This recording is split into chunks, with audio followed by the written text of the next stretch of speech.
Salut à tous les amis, une petite vidéo tranquille aujourd'hui pour vous parler de ce dont je vous parle depuis bien longtemps, à savoir l'opposition contrôlée.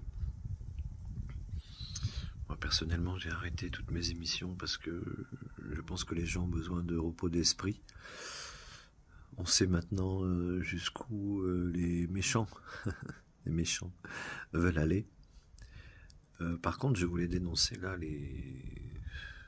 tous ces lanceurs d'alerte là, tous ces gens qui font des émissions, qui ont des locaux, etc.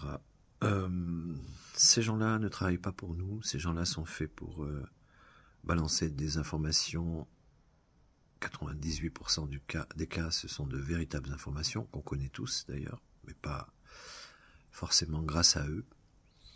Par contre, dans les 2%, on va dire, d'informations fausses, c'est souvent des gros trucs.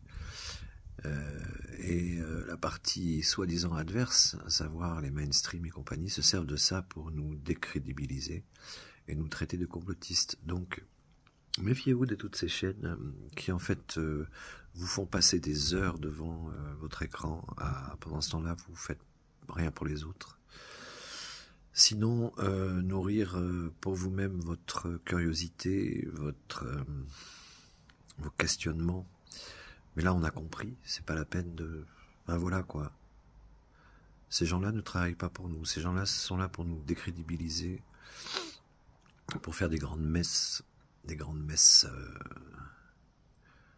complotistes. Et c'est pas comme ça que...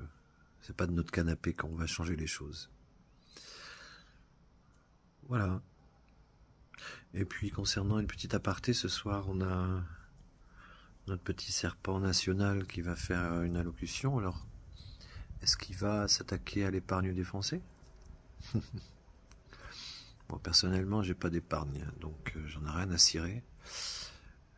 Mais est-ce qu'il va aller piocher dans votre argent pour nourrir une guerre qui n'a plus aucun sens désormais, puisque les Américains et les Russes sont pour la paix?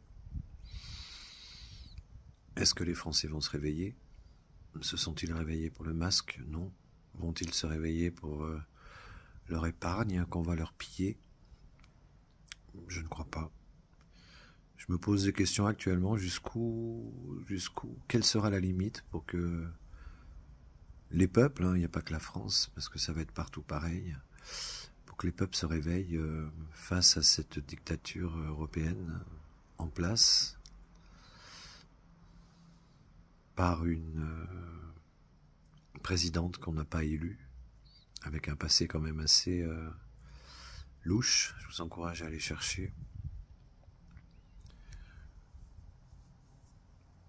Ouais, j'en suis personnellement au stade où je dis que le destin va s'accomplir, que Trump et Poutine ne nous sauveront pas. Ils vont faire certainement des belles choses, mais ils ont fait et ils feront aussi des choses horribles. Il ne faut pas croire que ces gens-là soient des gentils.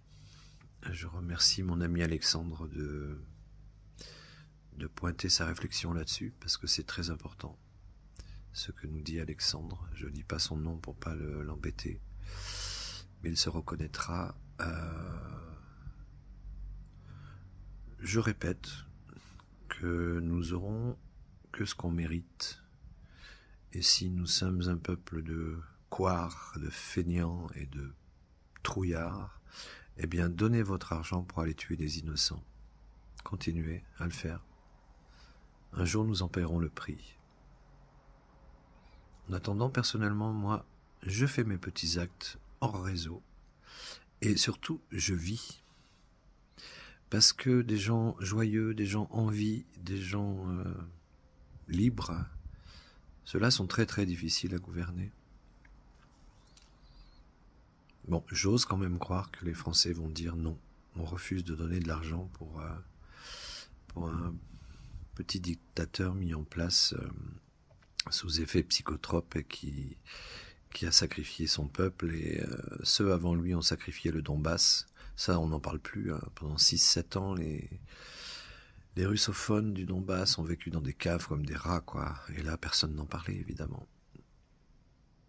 Et on s'étonne aujourd'hui que la Russie défende ses frontières. C'est incroyable. le manque de culture et le manque de, ouais, de curiosité saine est vraiment pitoyable pour notre peuple. Je n'ai plus d'amour pour mon peuple. Je n'ai plus de compassion. Je m'en fous. C'est terrible, hein, d'en arriver là. Mais cette France-là n'a plus de sens pour moi. Et je ne donnerai pas mon argent et je n'irai pas me battre pour défendre ces Français-là, qui ne le méritent pas et qui n'auront que ce qu'ils méritent. Voilà, c'est dit, à bientôt.